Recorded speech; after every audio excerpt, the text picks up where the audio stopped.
আমি তো আছি, তোমরা কেমন আছো? জি আপা, আলহামদুলিল্লাহ। আপা আমার চিনছেন? আমি ছাত্রলীগের যুগ্ম আহ্বায়ক, গোপালগঞ্জ সদরে আপা। হ্যালো হ্যাঁ। আপা, আপনাকে খুব মিস করতেছি আপা। দেশের অবস্থা তো না, খুবই বলো তো। আপা, দেশের অবস্থা তো খুবই খারাপ আপা। আমাদের খুবই খারাপ। সবার উপরে শুরু করছে এখন খুন করা। আপা, আর ওই যে আজকে গতকালকে রাতে তো আপনার পার্টি অফিস থেকে 6 জনকে গ্রেপ্তার করছে, মানে গোপালগঞ্জের পার্টি অফিস থেকে আপা। আপনি নিউজ জানেন কিনা আপা? হুম। আমরা তো বাড়িতে ঘুমাইতে পারতেছি না আপা। এটা প্রশাসন খুব মানে খারাপ করতেছে, যৌথ বাহিনী অভিযান করতেছে আপা, এই অবস্থা। হ্যালো। হ্যাঁ, ওখানে তো একজন শিবির আর একজন হলো ছাত্র দল, তাদেরকে বসাইছে এখন গোপালগঞ্জে। জি আপা, এইটা আসলে গোপালগঞ্জে এখন আপা আমার আমার আসলে আপনার সাথে অনেকদিন ধরে কথা বলার ইচ্ছা ছিল, বাট আপনি ধরছেন, অনেক ধন্যবাদ আপা। আর আমাদের গোপালগঞ্জে একটা দিক নির্দেশনা দিবে এরকমের একজনকে একটু সেট করলে আমাদের জন্য ভালো হয়। আর দ্বিতীয়ত, তাহলে সারা বাংলাদেশের নেতাকর্মীরা হয়তোবা নামতে পারতো। হ্যাঁ, একজনের নাম বলবা, সাথে সাথে তাদের একটা মামলা দেবে এবং গ্রেপ্তার করে নেবে। ও, তাহলে তো ওইটা আসলে, তাহলে তো সেটাও তো আসলে, তাহলে আমাদের কোন দিকে যে যাব আপা আসলে। আহ, না, নিজেদেরই করতে হবে, যে যেখানে যার অবস্থান থেকে কাজ করতে হবে। আপা আমার ইউনিয়ন হলো বুড়াশি ইউনিয়ন। এই যে আপনি যে নৌকায় করে চলতেন, মানে যে রাস্তা দিয়ে যেতেন। জি। হ্যাঁ, আমি চিনি। জি আপা। তো যার যার এলাকা নিয়ে সে সে কাজ করতে হবে, আর সবাইকে সাবধান করতে হবে। আর ওই গোপালগঞ্জ যা বলছে, গোপালগঞ্জ যখন হাত দিচ্ছে, জি তো আপা। গোপালগঞ্জে যে হাত দেয় তার কিন্তু হাত পড়ে। জি আপা। জি আপা। জি জি তো গোপাল। গোপালগঞ্জে হাত দিলে এটা ভালো হবে না। জি আপা।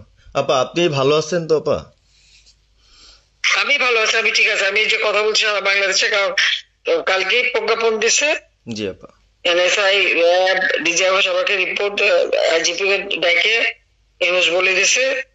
মানে আওয়ামী লীগ, আওয়ামী লীগের সাবেক এমপি, বর্তমান এমপি, ভবিষ্যতে এমপি হতে পারে, জি আপা। তারা তাদের আত্মীয় স্বজন, জি ক্লোজেস্ট আত্মীয় স্বজন, জি আপা। প্লাস যারা কাউন্সিলর, মেম্বার, তারপরে মেয়র, যে যেখানে আছে, এবং তাদের আত্মীয় স্বজন সবাইকে অ্যারেস্ট করতে বলছে। তোরা কত করবে সেটাই তো কথা। হ্যাঁ আপা, এখন আমি কত করবে? আমি কালকে আমাদের ইউনিয়নের চেয়ারম্যান, আপনি চিনেন কি না জানি না, MM ননি আহমেদ ননি, উনার সঙ্গে একটা মিটিং করলাম। কথা হয়েছে অনেকক্ষণই। তো উনি দিক নির্দেশনা দিল, এবং কালকেই যাওয়ার কথা ছিল আমাদের একটা মিছিল নিয়ে। বুড়াশি ইউনিয়নের যারা ছাত্রলীগ করে কর্মী যারা আছে, এদের নিয়ে আমরা একটা মিছিল নিয়ে যাওয়ার কথা ছিল। কিন্তু তার ভিতরই, মানে সন্ধ্যার পরে 7টায় প্রোগ্রামটা ছিল, আহ, তার ভিতরে নিউজ আসলো যে যৌথ বাহিনী অভিযান চলবে। তো আমরা গেলাম না। ওনারা যারা গেছিল, যাওয়ার পরে আপনার অ্যারেস্ট করলো। আর ওই যে পিছন দিয়ে যে গেটটা আছে না আপা, ওই গেট দিয়ে হয়তোবা 4-5 জন ধরেন যে চলে গেছিল বাইরে। এই অবস্থা। আর আমাদের যারা আসলে আমরা দলকে ভালোবাসি, আহ, আপনাকে ভালোবাসি, সংগঠনটাকে সুন্দরভাবে সচ্ছল রাখার চেষ্টা করতেছি, আহ, এদের খুব ডিস্টার্ব করতেছে।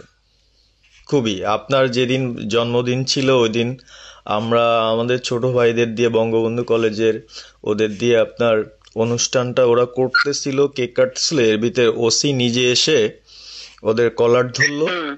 মানে খুব অ্যাক্টিভ যে 4-5 জন ছেলে আছে, হিমেল, তারপর বাপ্পি, রেয়াজ, সাকিব, তারপরে সাব্বির, এরা বঙ্গবন্ধু কলেজের আসলে, আহ, আমরা আমি ব্যক্তিগতভাবে যতটুক না করতে পারতেছি, ওরা ততটুক করতেছে। এবং আমরা একটা মশাল মিছিলও করলাম সেদিনও আপনার। আর্মি আমাদের পরবর্তীতে ওদের বাসায় যে ঝামেলা করলো, আমি একদম সামনে ছিলাম। আমি আপনার ওই ছবিটা পাঠাইছি, আপনি দেখছেন হয়তোবা। আর প্রত্যেকটা মিছিল মিটিং ইনশাল্লাহ আপা থাকি, কিন্তু এলাকার এমন একটা পরিস্থিতি সৃষ্টি হচ্ছে, সেটা হলো আপনার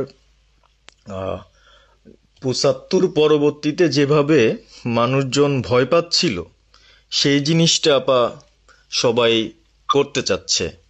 মানে জোর করে আসো আমাদের দলে যোগ দাও, মানে দোকানে বসলে, চার দোকানে বসলে অনেক কিছু শোনা যায়, অনেক কিছু বোঝা যায়। কিন্তু এখন আমাদের দরকার সারা বাংলাদেশে, মানে আমার ক্ষুদ্র জ্ঞান থেকে বলতেছি, সারা বাংলাদেশে যে একটা সংগঠনটা চালাবে, আপনি সভাপতি থাকবেন এবং ভারপ্রাপ্ত যদি কাউকে কোনো দেওয়া যায় যাকে ভালো মনে করেন, তাহলে আমাদের সারা 64 জেলা। জি আপা। দাঁড়াও দাঁড়াও দাঁড়াও, একটু পাকা কথা এখন বলার সময় না। সরি আপা। এখন যার নাম দেব তাকে সবার আগে অ্যারেস্ট করবে, জি আর তার নামে সবার আগে মামলা দেবে। জি আপা। আপা আমাদের মাঝে মাঝে ওই যে প্রেস, মানে কালকে যে প্রেসটা দিচ্ছেন এটা আমি সুন্দর পড়ছি, অনেক ভালো লাগছে এবং আমি আমার ফেসবুকে ছাড়ছি। হ্যাঁ, ওটা আমি নিজে দেখে দিছি, আমি কারেকশন করে দিছি এবং আমাদের ফেসবুক ওটা দেওয়া হচ্ছে, ওইভাবেই যাবে। আর আমাদের আমরা কয়েকজন নেতা ঠিক করে দিছি, তারা বিভিন্ন ইস্যুতে একটা করে স্টেটমেন্ট দেবে। জি আপা।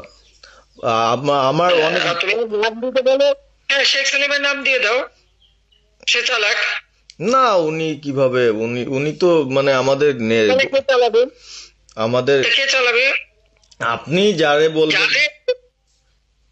আমি যারে বললে তো হবে না, তোমাদের এই যে বাস্তবতা বুঝতে চাও না কেন? জি আপা।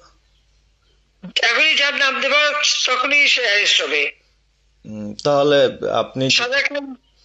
জি হ্যাঁ, সাজার খান নামছে, তাকে অ্যারেস্ট করছে। জি আপা। বসে বসে মানে কার কাছ থেকে কি পাকা কথা শুনে বলে তো লাভ নেই।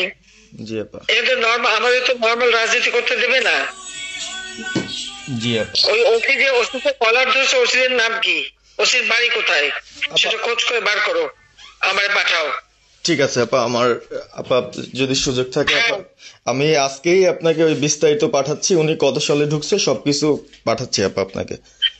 সবকিছু দাও, বললো যে 1 মাঘের শীত যায় না। ঠিক আছে আপা। 15 বছর দেশ বেতন ভাতা বাড়াইছি, রেশন বাড়াইছি, এই পুলিশের সবকিছু করে দিচ্ছি। জি আপা। আর্মিদের করে দিচ্ছি। এ পর্যন্ত যে কজন সব আমার প্রমোশন পাওয়া। জি আপা। আর এখন একেবারে ওই সুদখোর ইউনূসের কথা শুনে লাফাচ্ছে, আর ওই জামাতের ওরা কয়দিন আছে, জি আপা। সামনে 1 মাস থেকে কিনা দেখো। জি আপা। জি আপা, দোয়া করেন আপা। আর আমি আপনাকে 1 মাস থেকে কিনা দেখো, তখনই আপনারা যারা বেশি বাড়াবাড়ি করেন কোথায় যাবেন সেটা বুঝে নিয়েন। জি আর এই তালিকা সব করে রাখো আপা। আর যারা এই যে ঘর বাড়ি ভাঙা পোড়ানো, তাদেরকেও হিসাবটা নাম রাখো, এবার যেন ভুল না হয়, পরে এর চাচা, ওর মামা, ওর শ্বশুর, ওর শাশুড়ি, এইগুলি যেন না হয়। আপা। এবার গুইনে গুইনে গুইনে গুইনে হিসাব নেওয়া হবে।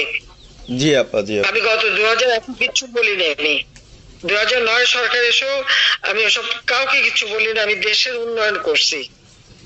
আল্লাহ এরপরে যদি আল্লাহ যদি সুযোগ দেয়, তার আগে যারা আমার নেতা কর্মীকে হাত দিচ্ছে, কোপায় কোপায় ছাত্রলীগে মারতেছে, প্রত্যেকের এক একটা শিক্ষা আমি দিয়ে ছাড়বো। আর আমি যেটা বলি আমি তা করি।